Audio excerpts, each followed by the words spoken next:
Корело е скритият диамант, който търсиш в Александрополис? Тук кафето е повод, а компанията е причината. Влизаш вътре и изведнъж бавният живот не е идея, а усещане, което изживяваш. Светлината, материалите, ароматите, всичко те кара да се свържеш с приятели, с себе си, с това, което има значение. Тук те очаква закуска, която засища тялото и душата за всеки вкус. Ще намериш ръчно изработени солени избори, направени с любов и много грижа. Вкусове, които изглеждат домашни, защото наистина са такива. Опитай задължително техните специални ег бъргър, комфортна храна с характер, омлетът с авокадо и фета, лек, хранителен и пълен с вкус.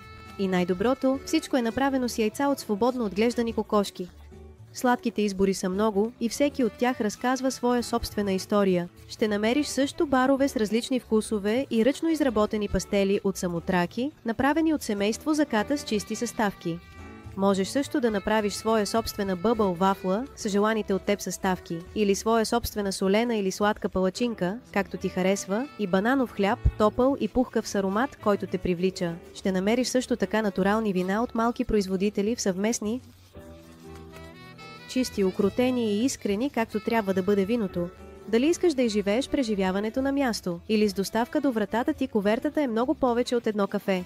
Това е момент, това е ритъм, това е избор. Това е малко пътуване към нещо по-истинско.